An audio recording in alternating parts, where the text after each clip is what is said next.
Hello, welcome back. We are going through class 11th botany and we are studying kingdom plantae.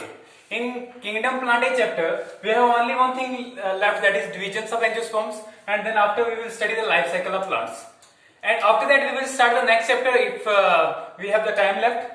We will discuss stem and its modification in plants. तो okay चलो चलते हैं, क्या study करना है हमें आज। सबसे पहले पहला चैप्टर जो दूसरा चैप्टर जो है आपका बॉटनी का, उसको कहते हैं किंगडम प्लांटे। उस किंगडम प्लांटे में अब तक हमने जो स्टडी किया वो डिफरेंट जो क्लासेस थी प्लांट्स की, जैसे करके आपने एल्गी स्टडी किया, जिम्नोस्पर्म स्टडी किया, एंजियोस्पर्म स्टडी किया, फिर उसके अलावा जो है आपका ब्रायोफाइट्स और टेरिडोफाइट्स स्टडी किया, उनके कैरेक्टरिस्टिक्स को देखा। आज जो है हम देखने वाले उस चैप्टर के कुछ लास्ट पॉइंट्स बचे हुए हैं, वो है डिविजन्स ऑफ एंजियोस्पर्म्स के, एंजियोस्पर्म्स को किस किस डिवीजन में बांटा हुआ है, और नेक्स्ट हम स्टडी करेंगे लाइफ साइकिल ऑफ प्लांट्स, जिसमें हम डिप्लॉइड स्टेजेस और हैप्लॉइड स्टेजेस के बारे में डिस्कस करेंगे। और इनकेस अगर टाइम बचता है तो हम स्टेम मॉडिफिकेशन के बारे में जो है देखेंगे, और इनकेस नहीं बचता तो नेक्स्ट लेक्चर में देखेंगे। ओके, सबसे पहले डिविजन्स ऑफ एंजियोस्पर्म्स। एंजियोस्पर्म्स आपको पता है कि एंजियोस्पर्म्स क्या होते हैं, ऐसे प्लांट जिनके सीड जो है that remain enclosed with an ovary, जो ओवरी के अंदर जो एनक्लोज्ड रहते हैं जो प्लांट्स, तो उन प्लांट्स के सीड्स को जो है एंजियोस्पर्म्स कहा जाता है। एंजियो मींस क्लोज्ड और स्पर्म मींस सीड्स। ओके, तो यहां पे दो डिविजन्स हैं एंजियोस्पर्म्स की, कौन कौन सी हैं, डाइकोटिलिडन्स और मोनोकोटिलिडन्स। डाइकोटिलिडन्स और मोनोकोटिलिडन्स।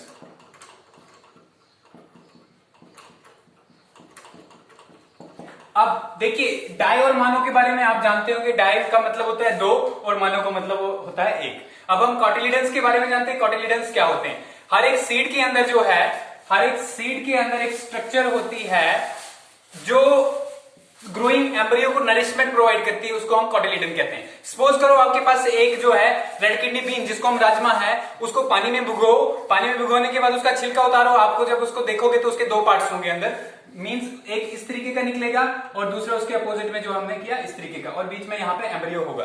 तो ये जो है इन दो पार्ट्स को हम कोटिलिडन्स। अगर इसी तरीके से क्या आप अगर गेहूं के दाने को जो है पानी में भिगोगे, या जो मेज के दाने, मक्की के दाने को पानी में भिगोगे, तो क्या आपको दो कोटिलिडन दिखेंगे? नहीं।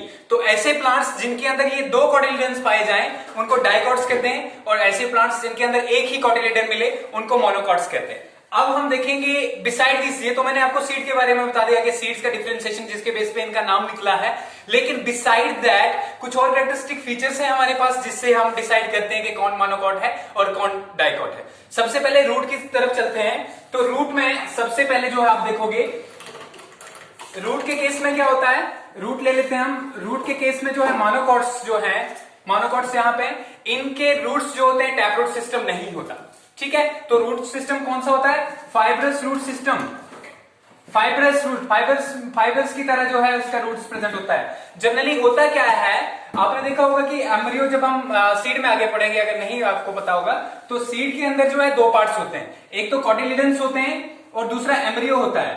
अब ये जो एम्ब्रियो होता है इसके भी पार्ट्स होते हैं। ऊपर वाला पार्ट जहां से स्टेम निकलती है और जहां से लीफ वगैरह सारे पोर्शन निकलते हैं उसको कहते हैं प्लूम्यूल, PLUMULE। और जो जहां से रूट वगैरह निकलता है उसको रेडिकल कहते हैं। क्या कहते हैं?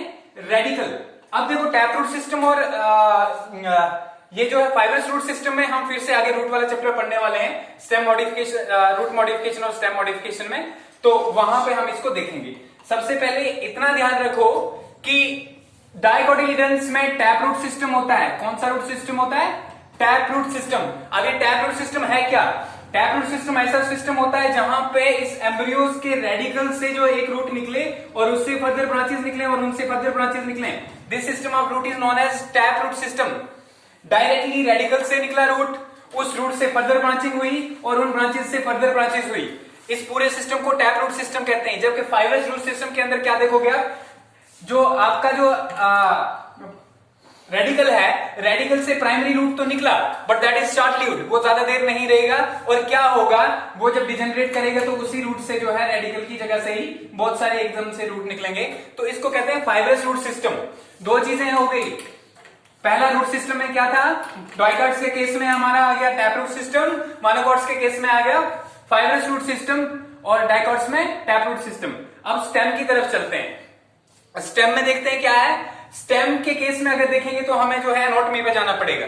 स्टेम की एनाटॉमी में हम जब देखते हैं, एनाटॉमी क्या होता है, जब इंटरनल स्ट्रक्चर स्टडी करते हैं हम स्टेम की, उसको हम एनाटॉमी कहते हैं। अभी हम इसके बाद जो मॉर्फोलॉजी स्टडी करने वाले हैं, मॉर्फोलॉजी में हम एक्सटर्नल अपीयरेंस देखते हैं कि कोई भी चीज, कोई भी लिविंग ऑर्गेनिज्म जो है वो किस टाइप का दिखता है। तो एनाटॉमी में हम इंटरनल स्ट्रक्चर, तो रूट की जब हम इंटरनल स्ट्रक्चर को देखेंगे, यहां से एक रूट लिया हमने, इसको काटा, और इसको काटने के बाद जब हमने इसको अंदर देखेंगे, अंदर देखने के बाद जो इसमें वेस्कुलर बंडल्स होंगे, what are vascular bundles? Vascular bundles are xylem and phloem tissue, इसको हम जो है वेस्कुलर टिश्यू भी कहते हैं। और जाइलम और फ्लोएम किसके लिए रिस्पॉन्सिबल होता है? जाइलम रिस्पॉन्सिबल होता है वाटर ट्रांसपोर्ट के लिए, मिनरल ट्रांसपोर्ट के लिए, और फ्लोएम रिस्पॉन्सिबल होता है जो भी फूड मैन्युफैक्चर हुई प्लांट के अंदर उसको ट्रांसपोर्ट करने के लिए। ठीक है, तो यहाँ पे जो वेस्कुलर बंडल जो हैं, इसमें ओपन टाइप होते हैं, किसमें? डाइकाट में। अभी ओपन टाइप है क्या? देखिए, वेस्कुलर बंडल जाइलम और फ्लोएम हमेशा साथ में पाए जाते हैं, और पाए तो जाते हैं साथ में, लेकिन डाइकॉट्स के केस में इनके बीच में एक और रिंग होती है जिसको हम वेस्कुलर कैम्बियम कहते हैं। और ये वेस्कुलर कैम्बियम क्या काम करती है? सेकेंडरी जाइलम और सेकेंडरी फ्लोएम, जो हम एनाटॉमी में पढ़ेंगे, आप इतना याद रखो। फर्क क्या है? ओपन वेस्कुलर बंडल क्या होते हैं? जहां पे जाइलम और फ्लोएम के बीच में, सपोज करो ये वेस्कुलर बंडल है, तो इसके बीच में क्या होगा? कैम्बियम की रिंग होगी। These are known as open vascular bundles. तो मोनोकॉट्स के केस में अगर आप रूट काट के देखोगे, उसको थिन स्लाइस काट के आप जो माइक्रोस्कोप के अंदर ऑब्जर्व करोगे, you will see what in case of dicots that there is presence of open vascular bundles. Now come to the monocots.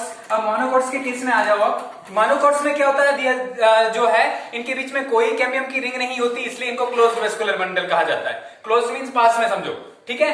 यहां पे सपोज करो जैसे ये स्टेम है, मोनोकॉट का स्टेम है, और मोनोकॉट के स्टेम में जो भी है ये जाइलम आ गया और इसके साथ में फ्लोएम होगा। ठीक है, ये जाइलम और इसके साथ में फ्लोएम होगा। इस तरीके का मान लो इसको, ये आधा यहां से अंदर जो है वो दैट इज जाइलम, और बाहर वाला पोर्शन है फ्लोएम। चलो रूट भी हो गया, दो चीजें होगी हमारी। इसके बाद हम लीफ पे जाते हैं।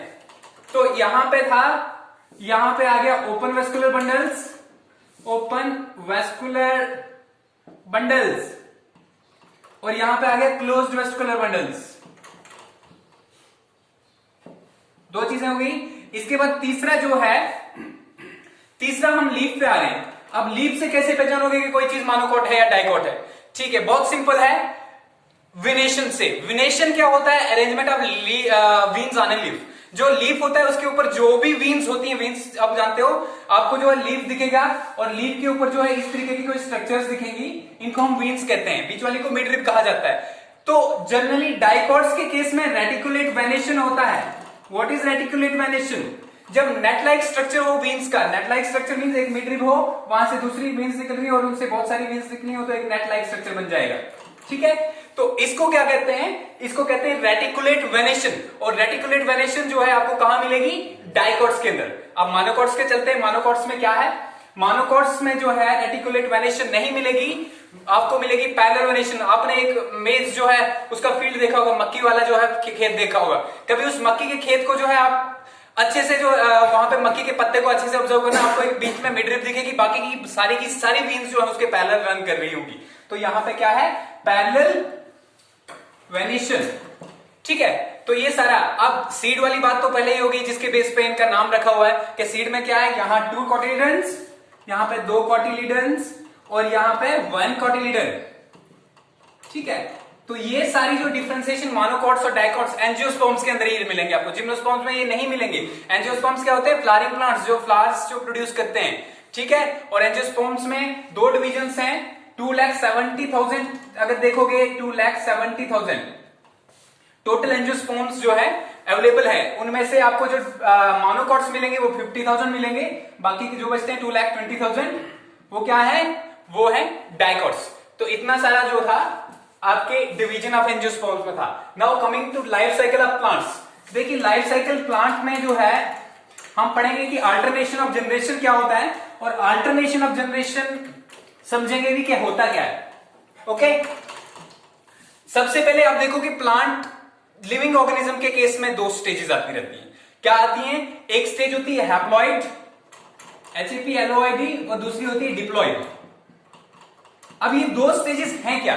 जनरली देखो कि ह्यूमन बींग्स या कोई भी ऑर्गेनिज्म ले लो आप, उसके अंदर सेल्स होते हैं। सेल्स के अंदर क्रोमोसोम्स होते हैं और क्रोमोसोम का नंबर डिसाइड करता है whether that organism is haploid, whether जो स्टेज है ऑर्गेनिज्म की वो हैप्लॉइड है या डिप्लॉइड है। अब हैप्लॉइड में क्या होता है, जनरली आपने देखा होगा ह्यूमन बींग्स में पेयर्स में रहते हैं क्रोमोसोम। कितने पेयर्स होते हैं? 23 पेयर्स। ठीक है, अब 23 पेयर्स के कितने क्रोमोसोम बन जाते हैं? 46 क्रोमोसोम्स। इन केस ये पेयर जो है अलग अलग हो जाएं तो फिर क्या होगा, यहां पे 23 सेट थे तो हाफ ही क्रोमोसोम रहेंगे, मतलब सिर्फ 23 ही रहेंगे। अब 46 में से 23 थे, तो इस केस को कहा जाता है हैप्लॉइड। क्या कहा जाता है?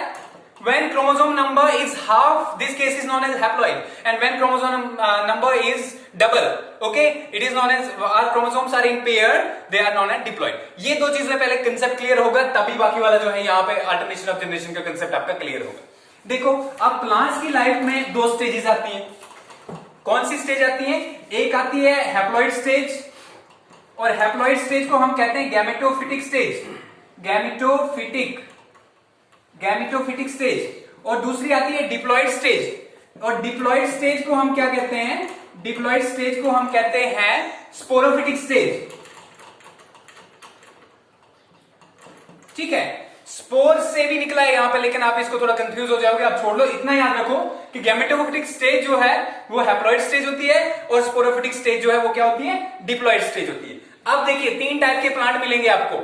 ऐसे प्लांट्स जिनमें लाइफ का ज्यादातर हिस्सा जो है वो हैप्लॉइड स्टेज में गुजरे, उनको कहते हैं हैप्लॉन्टिक प्लांट्स। क्या कहते हैं?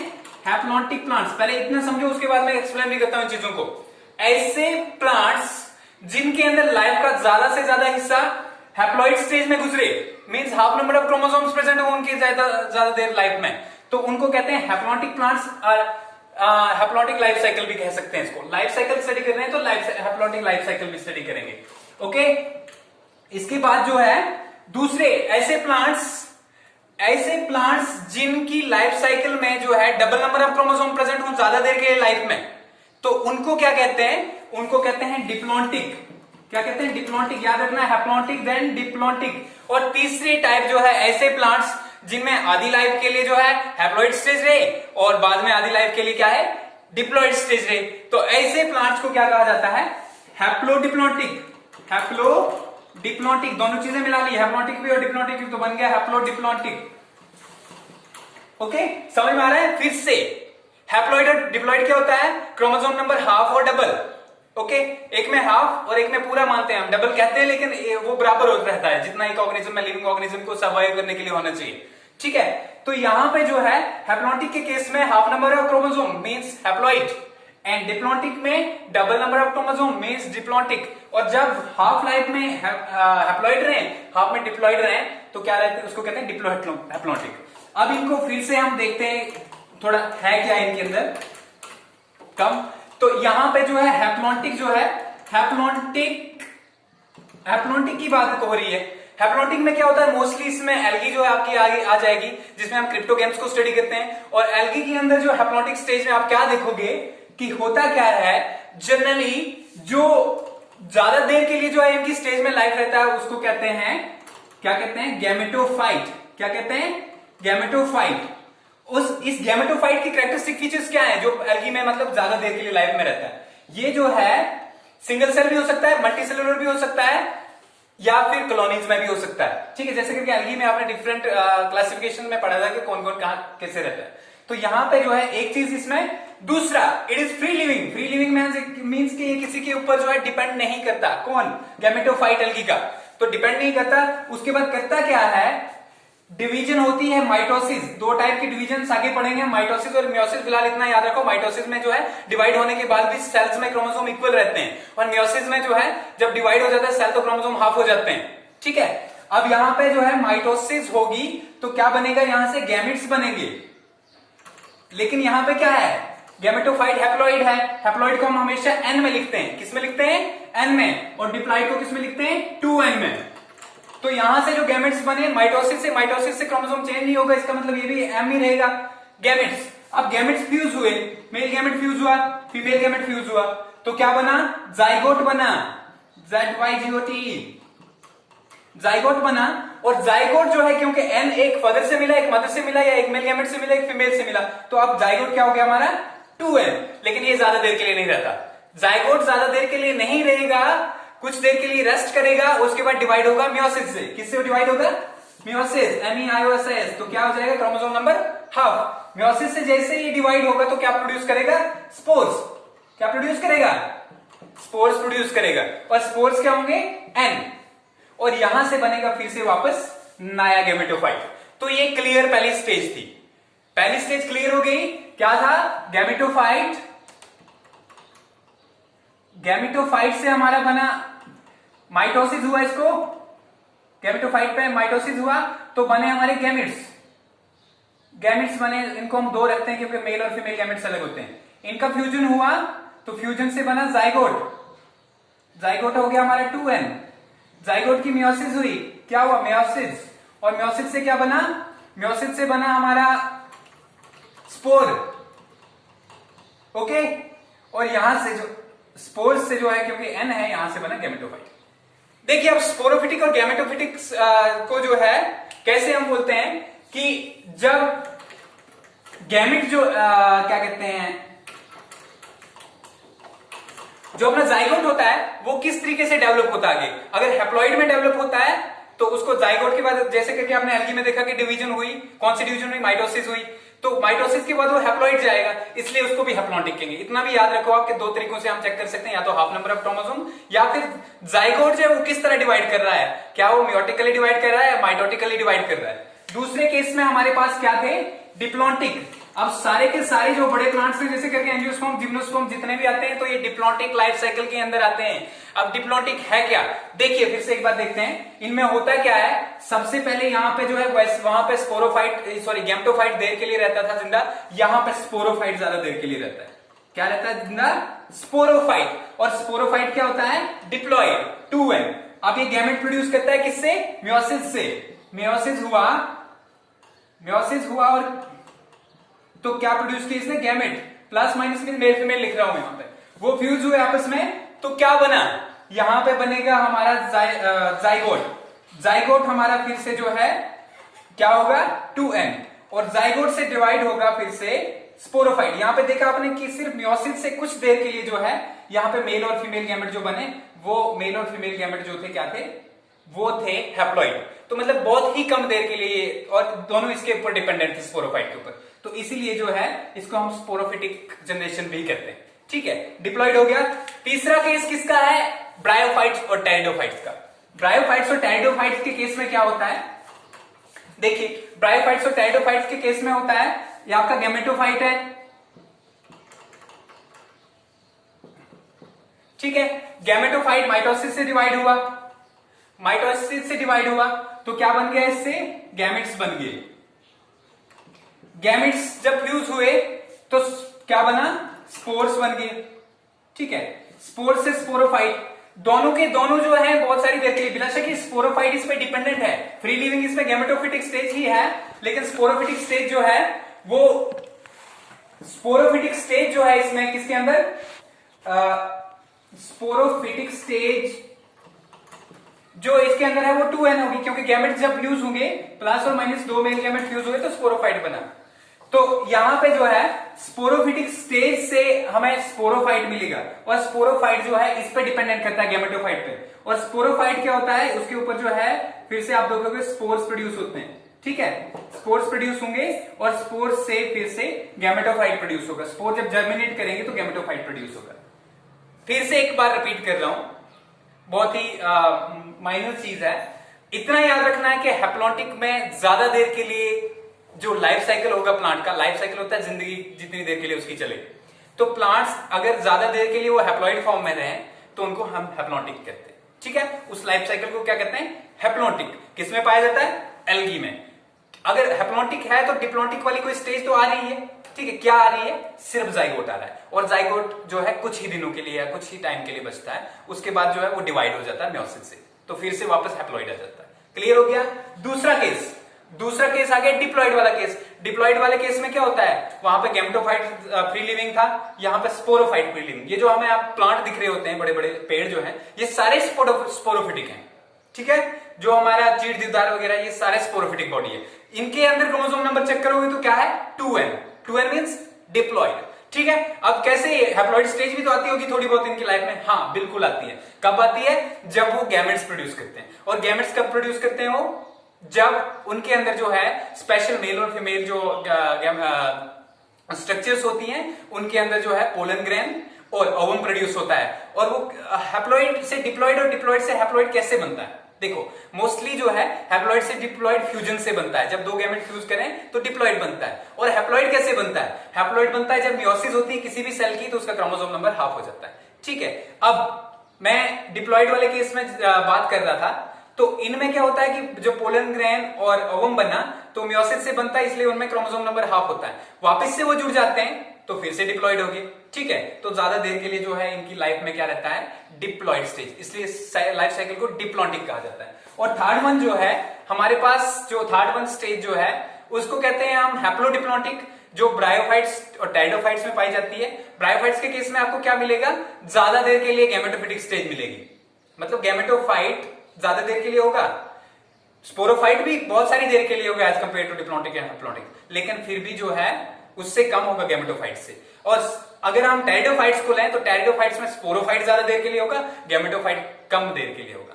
ठीक है, तो रिपीट करते हैं एक बार फिर से। डिवीजन सब में एंजियोस्पर्म्स में पढ़ा दो, कॉटिलिडन्स एंड मोनोकॉटिलिडन्स एंड डाइकॉटिलिडन्स। किसके बेस पे? कॉटिलिडन्स के बेस पे। कॉटिलिडन्स क्या होते हैं? Parts of seed. Parts of seed कितने होते हैं? या दो या एक मोनोकॉटिलिडन, दो हो गए डाइकॉटिलिडन्स। ठीक है, क्लियर हो गया। इसके बाद हम चलते हैं कि जो है उनकी डिफरेंशिएशन क्या है। लीव्स में रेटिकुलेट वेनेशन, डाइकॉट्स में पैरेलल वेनेशन, मोनोकॉट्स में। ठीक है, इसके बाद स्टेम में जाएं तो क्लोज वेस्कुलर बंडल्स जो है आपके मिलेंगे मोनोकॉट्स में, जबकि ओपन वेस्कुलर बंडल डाइकॉट्स में। ठीक है, इसके अलावा हम प्लास की बात करें, प्लास की बात भी है, प्लास की बात बोलना भूल गया मैं। टेट्रामरस और ट्राइमरस प्लास, तीन की नंबर में ज्यादा मोस्टली जो तीन के नंबर में अगर तीन की मल्टीपल्स में आपको फ्लावर मिले तो समझ लेना मोनोकॉट से, और अगर जो है 4 और 5 की जो उसमें मिले तो समझ लेना डाइकॉट से। ठीक है, इसके साथ इतना ही, क्योंकि टाइम कम है इसलिए हम नेक्स्ट चैप्टर में डिस्कस करेंगे root and its modification. Okay.